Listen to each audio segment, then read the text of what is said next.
Next अपन पढ़ रहे हैं number of image form by the combination of plane mirror. अब कॉम्बिनेशन ऑफ प्लेन मिरर का मतलब समझना, अगर एक मिरर सामने होगा आपके तो आपकी एक इमेज बनेगी, पर अपन जब ट्रायल रूम में जाते हैं तो अपन देखते हैं कि अपनी जो इमेजेस बन रही है वो एक से ज़्यादा बन रही है। तो उसके अंदर मिरर्स कितने एंगल पे है इस चीज़ पर नंबर ऑफ इमेज डिपेंड करती है। तो मान लेते हैं कि दो प्लेन मिरर है, दोनों के बीच का एंगल कितना है, थीटा। एक ऑब्जेक्ट यहां रख दिया, तो इस ऑब्जेक्ट की नंबर ऑफ इमेज कितनी बनेगी उसको अपन फाइंड आउट कर रहे हैं। तो मैंने एक वेरिएबल मान लिया m, जिसको लिख दिया 360 अपॉन थीटा, जहां theta is the angle between both the mirrors. 360 क्यों लिखा? बिकॉज जितनी भी इमेजेस होंगी इस ऑब्जेक्ट की वो हमेशा एक सर्कल पे लाई करेगी, इसलिए m बराबर क्या लिखा, 360 अपॉन थीटा। अब m की दो वैल्यूज हो सकती है, या तो इवन या ऑड। अगर वैल्यू इवन है तो जो नंबर ऑफ इमेजेस ऑब्जेक्ट की बनेगी वो बनेगी m-1, चाहे ऑब्जेक्ट दोनों मिरर के बीच में कहीं पर भी रखा हो। पर अगर ऑड है m की वैल्यू तो नंबर ऑफ इमेज m के बराबर होगी इफ ऑब्जेक्ट इज प्लेस्ड असिमेट्रिकली। इसका मतलब यह हुआ कि ऑब्जेक्ट एंगल बाइसेक्टर पे नहीं है, और नंबर ऑफ इमेज m-1 तब होगी if object is placed symmetrically. Symmetrical मतलब हुआ कि ऑब्जेक्ट एंगल बाइसेक्टर पर ही है। तो इसके लिए मैं एक एग्जांपल दे रहा हूं आप लोगों को, ध्यान देना मेरी बात पे। ये दोनों प्लेन मिरर, दोनों की एंगल कितना, 60 डिग्री। तो m की वैल्यू क्या आएगी? आप देखो तो m की वैल्यू आएगी 360 अपॉन 60। कितने आई, 6। क्या 6 इज द इवन नंबर? इसका मतलब यहां पर इस ऑब्जेक्ट की जो इमेज बनेगी, नंबर ऑफ इमेज होंगी 5। तो आंसर होगा number of image is equal to 5। दूसरा एग्जांपल, अगर दोनों प्लेन मिरर के बीच का एंगल 40 डिग्री है और ऑब्जेक्ट से दोनों मिरर का जो एंगल बन रहा है वो इक्वल बन रहा है, मतलब 20-20। इसका मतलब बताओ ऑब्जेक्ट सिमेट्रिकली प्लेस्ड है या असिमेट्रिकली है? आंसर होगा सिमेट्रिकली, बिकॉज वो एंगल बाइसेक्टर पर है। तो यहां पर मैं सबसे पहले ढूंढ रहा हूं m की वैल्यू क्या होगी। तो m इज 360 अपॉन 40। कितना आ गया, 9। तो जो नंबर ऑफ इमेज होगी वो कितनी आएगी? अब चेक करो, सिमेट्रिकली के लिए मैंने क्या लिखा है, सिमेट्रिकली नंबर ऑफ इमेज कितनी होगी, m-1। तो आंसर कितना होगा, 9-1। कितनी इमेज बनेगी, 8। वहीं पर एक और एग्जांपल ले लेते हैं कि अगर दो प्लेन मिरर के बीच का जो एंगल है, इधर से 10 डिग्री इधर से 30 डिग्री, दोनों के बीच का टोटल एंगल कितना हुआ, 40। किसका, ऑब्जेक्ट का। तो उस केस में वापस मैं m ढूंढता हूं, तो m की वैल्यू आई 360 अपॉन 40। कितनी आई, 9। क्या ये वैल्यू ऑड है? बिल्कुल है। पर क्या ऑब्जेक्ट सिमेट्रिकल रखा है, असिमेट्रिकल रखा है? ढंग से देखना, ऑब्जेक्ट एंगल बाइसेक्टर पे नहीं है। इसका मतलब कैसे रखा है, एसिमेट्रिकली। इसका मतलब यहां पर जो नंबर ऑफ इमेज बनेंगी वो किसके बराबर होंगी, m के बराबर। तो आंसर कितना होगा, 9। तो नंबर ऑफ इमेज कितनी फॉर्म होगी, 9। 3, 2, 1। अपन देख रहे हैं image formation by combination of plane mirror. जैसा कि अपन ने पहले देखा था कि अगर नंबर ऑफ इमेजेस आपको फाइंड करनी है by combination of plane mirror, तो अपन ने यूज करा था m equal to 360 upon theta. अगर वैल्यू इवन आती है तो m-1 करते थे, ऑड आती है तो अपन चेक करते थे कि ऑब्जेक्ट सिमेट्रिकल रखा है या एसिमेट्रिकली रखा हुआ है।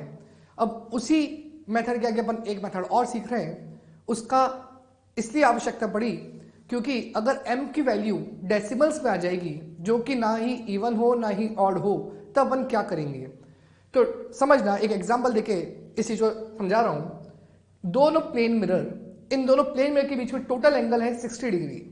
एक ऑब्जेक्ट उसमें बिल्कुल सिमेट्रिकली रखा हुआ है उनके एंगल बाइसेक्टर पे, जिसका m1 मिरर से एंगल बना 30 डिग्री, m2 से बना 30 डिग्री। मुझे मालूम है दोनों के बीच टोटल एंगल कितना है, 60 डिग्री। तो m की वैल्यू क्या आएगी, 360 upon 60, that is equal to 6, and it is a even number. जब भी इवन नंबर आता है तो नंबर ऑफ इमेज बनती है, क्या बनती है, m-1। m की वैल्यू कितनी है, 6, 6-1 दैट इज 5। इसका नंबर ऑफ इमेज कितनी बनेगी, 5। अब इसी नंबर ऑफ इमेजेस को अपन एक और मेथड सीख रहे हैं जो है क्रिस क्रॉस मेथड। अब ये क्रिस क्रॉस मेथड होता है क्या, ध्यान दो। ये दोनों प्लेन मिरर M1 M2, इनको मैं क्रॉस से रिप्रेजेंट कर रहा हूं। यहां पर एक साइड मैंने लिख दिया M1, दूसरी साइड मैंने लिख दिया M2। ये M1 साइड M1 मिरर को रिप्रेजेंट कर रही है, ये M2 वाली साइड M2 मिरर को रिप्रेजेंट कर रही है। सोच के देखें, जब ये ऑब्जेक्ट यहां पर है, ये M1 से कितना एंगल बना रहा है, 30 डिग्री। तो क्या इस M1 मिरर के द्वारा जो पहली इमेज बनेगी वो भी क्या 30 डिग्री में बनेगी? क्योंकि अपन ने सीखा था कि ऑब्जेक्ट जितने एंगल पे मिरर से होगा उसकी जो पहली इमेज होगी वो उतने ही एंगल पे बनेगी। इसका मतलब इसकी जो ऑब्जेक्ट की पहली इमेज जो यहां बनेगी इस जगह, क्या वो भी मिरर से 30 डिग्री पर होगी? तो उस 30 डिग्री को अपन यहां लिख रहे हैं। सिमिलरली ऑब्जेक्ट M2 से कितना एंगल बना रहा है, 30। तो इसकी जो पहली इमेज बनेगी क्या वो भी यहां पर मिरर से 30 डिग्री बनाएगी? इसलिए अपन ने क्या लिख दिया यहां पर, 30 डिग्री। आसान भाषा में जो ऑब्जेक्ट का एंगल मिरर के साथ होगा वही एंगल्स यहां आएंगे, बिकॉज यही वो एंगल्स है जो उनकी पहली पहली इमेज बनाएगी। अब उसके बाद करना क्या है, क्या M1 और M2 के बीच में टोटल एंगल कितना है, 60। तो मैंने यहां पर क्या लिख दिया, 60। अब क्रॉस में इनको ऐड करना है। जब मैं क्रॉस में इसको ऐड करूंगा तो क्या 30 प्लस 60 90, 30 प्लस 60 90। क्या ये दोनों 90 90 आ गए? अब इसके बाद एक नया क्रॉस और बनाएंगे। इस नए क्रॉस में ये वाला एंगल बीच का वापस कितना हो गया, 60 डिग्री। तो क्या 90 प्लस 60 वापस क्रॉस में ऐड करना है, 150। 90 प्लस 60 150। ऐसा कब तक करते रहेंगे? इसका एक आंसर है, उस चीज को पहले लॉजिकली समझा रहा हूं। सपोज ये प्लेन मिरर, एक ऑब्जेक्ट यहां रखा है जो इस प्लेन मिरर को मैंने एक्सटेंड करके एक एक्सिस बना दी है, और एक ऑब्जेक्ट यहां रखा है।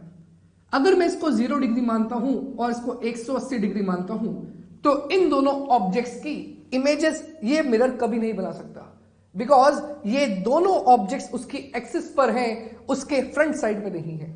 इसका मतलब इमेज तभी बन सकती है जब ऑब्जेक्ट 0 और 180 के बीच में हो, उनके मिड में हो। इसका मतलब न तो 0 होना चाहिए, नहीं 180 होना चाहिए। 0.5 चलेगा, 179.5 भी चलेगा, बट एग्जैक्ट 0 180 नहीं होना चाहिए।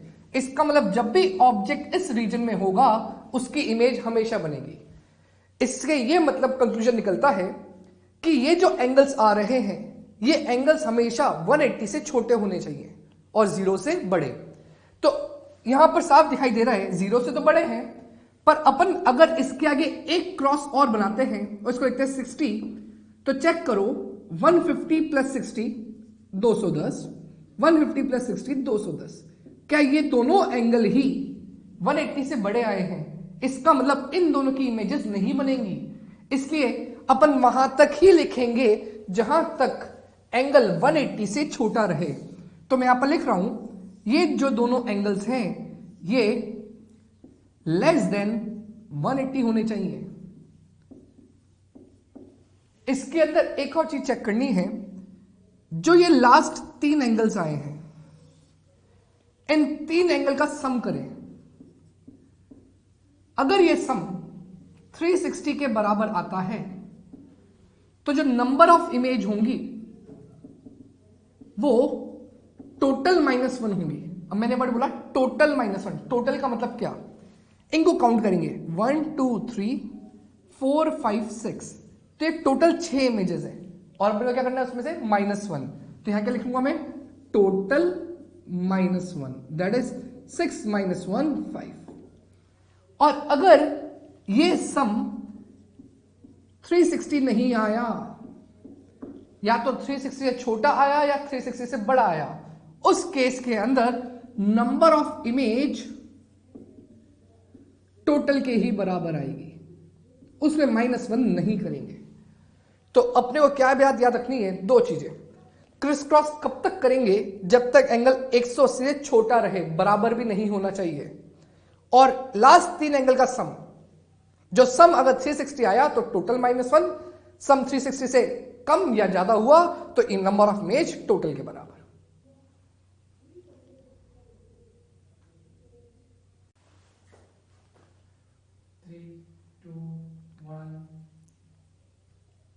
तो जो अभी अपन ने क्रिस क्रॉस मेथड सीखा है उसी के ऊपर न्यूमेरिकल्स देख रहे हैं। मैंने दो मिरर कंसीडर करे और एक ऑब्जेक्ट उनके बीच में रख दिया है जो M1 मिरर से 20 डिग्री बना रहा है और M2 मिरर से 30 डिग्री बना रहा है। अपने को फाइंड आउट करना है नंबर ऑफ इमेजेस फॉर्म। तो वापस यहां पर मैंने एक क्रॉस बनाया, एक साइड M1 को रिप्रेजेंट कर रही है, एक साइड M2 को रिप्रेजेंट कर रही है। ये जो ऑब्जेक्ट है ये M1 से 20 डिग्री बना रहा है, तो क्या पहली इमेज भी 20 पे बनेगी? ये ऑब्जेक्ट M2 से 30 डिग्री बना रहा है, तो क्या पहली इमेज भी 30 पे ही बनेगी? तो आसान भाषा में अपन M1 को यहां लिख देते 20 और यहां लिख दिया 30। इन दोनों के बीच में क्या आएगा? दोनों मिरर्स के बीच का total angle that is 50 degree. अब क्रॉस में इसको ऐड करते हैं, तो 30 और 50 कितना हो गया? 80 और ये कितना हो गया? 70। वापस ऐड करा 50, ये कितना हो गया? 120, ये हो गया 130। वापस ऐड करा, कब तक ऐड करते जाएंगे? जब तक वैल्यू 180 से छोटी ही रहे। जैसे यहां पर मैंने 50 लिखा, ढंग से देखना, जब मैंने इसको क्रॉस में ऐड करा ये 170 हुआ, पर इधर कितना आएगा? 180 आएगा। पर क्या मैंने क्या बोला था? ये वैल्यू 180 से क्या होनी चाहिए? छोटी, बराबर भी नहीं होनी चाहिए। इसका मतलब ये कंसिडर नहीं करेंगे, तो यहां कुछ नहीं आएगा। अब यहां पर कुछ नहीं आया तो ये जो एंगल्स बने, क्योंकि यहां पर कुछ भी नहीं है, तो यहां पर जो एंगल्स बने इनका सम क्या है? 360 से छोटा है। इसका मतलब सम नॉट इक्वल टू 360। उस केस में जो नंबर ऑफ इमेज बनेंगी वो टोटल के ही बराबर होंगी। तो 1 2 3 4 5 6 7, तो आंसर कितना होगा? 7 images are observed. Next question, दोनों मिरर हैं, दोनों इसे टोटल एंगल है 100। एक ऑब्जेक्ट लिया जो दोनों मिरर से इक्वल एंगल बना रहा है 50 डिग्री, ये M1 और ये M2। अगर मैं क्रॉस कंसीडर करता हूं वापस एंगल बीच में कितना आएगा? बताओ, क्या ये एंगल वही होता है जो दोनों मिरर्स के बीच में होता है? कितना एंगल आंसर आएगा? 100। M1 और ये कितना हो गया? M2। क्या M1 से ऑब्जेक्ट का एंगल 50 और M2 से ऑब्जेक्ट का एंगल भी 50? क्या क्रॉस में इसको ऐड करेंगे तो कितना हो जाएगा? 150 और ये भी कितना हो जाएगा? 150। अब तो आप मन में ही सोच सकते हो कि इसके बाद अगर मैं ऑग ऐड करूंगा तो ये 150 प्लस 100 250 हो जाएगा, ये 150 प्लस 100 250 हो जाएगा, जो 180 से क्या है? बड़ा है। इसका मतलब इसके आगे अपन नहीं प्रोसीड करेंगे। अब इन तीनों का सम देखते हैं। क्या इन तीनों का सम 400 आ रहा है, जो कि 360 से बड़ा है? इसका मतलब sum is not equal to 360। उस केस में जो नंबर ऑफ इमेज होती है वो किसके बराबर होंगी? टोटल वैल्यूज के बराबर। तो आंसर होगा 1 2 3 4, that is 4 images are observed.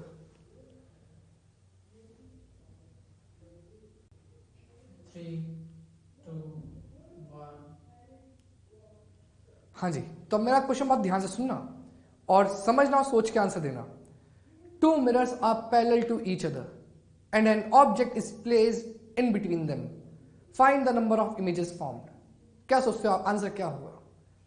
हो सकता है आपके मन में आ रहा हो आंसर इन्फिनिटी हो, पर बहुत ध्यान से समझना, मैंने वही चीज यहां पे लिखी है, find number of images form. Two mirrors are parallel to each other and an object is placed between them. Find the number of images formed.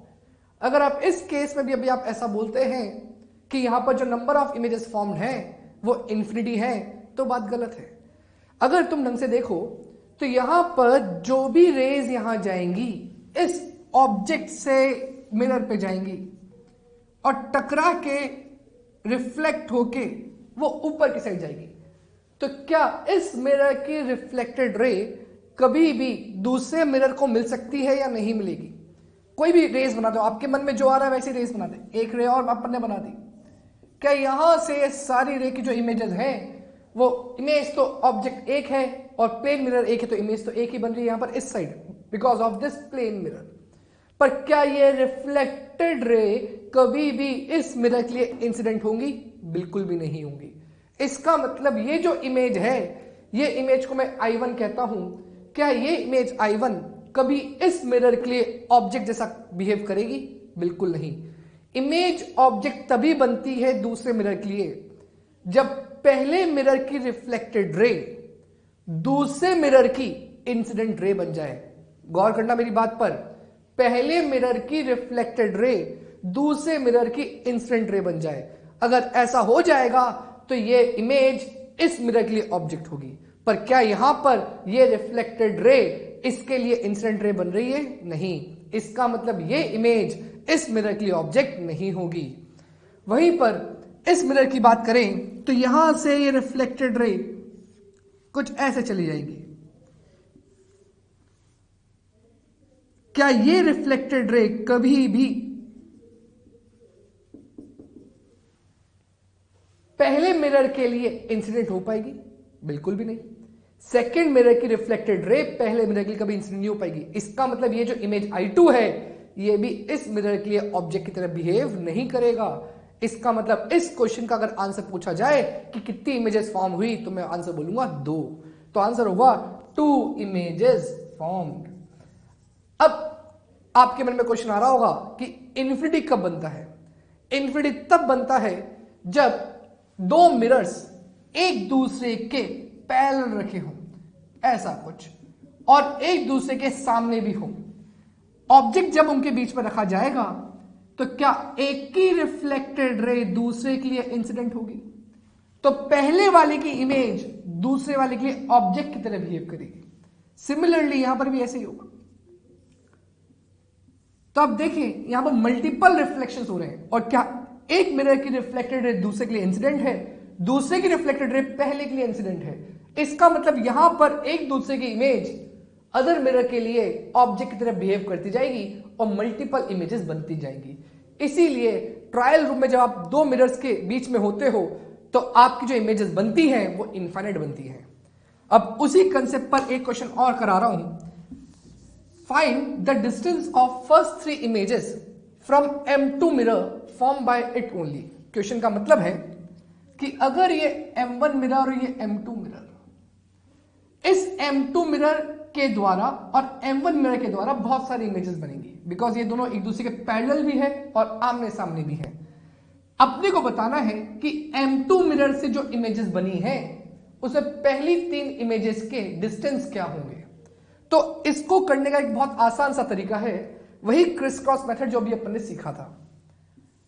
वापस क्रॉस बनाया, बताओ इस बार एंगल की जगह क्या लिखेंगे? डिस्टेंस। किसके बीच का? दोनों मिरर्स के बीच का। कितना आएगा? 5। इधर M1 लिख दिया, इधर M2 लिख दिया। M1 से ऑब्जेक्ट कितना दूर? 2 सेंटीमीटर। तो क्या पहली इमेज भी 2 सेंटीमीटर दूर होगी? M2 से ऑब्जेक्ट कितना दूर? 3 सेंटीमीटर। तो क्या पहली इमेज भी 3 सेंटीमीटर दूर ही होगी? इसका मतलब जो पहली इमेज बनेगी वो 3 सेंटीमीटर पे बनेगी। इधर जो पहली इमेज बनेगी क्या वो भी 2 सेंटीमीटर पे बनेगी? अब क्रॉस करते हैं।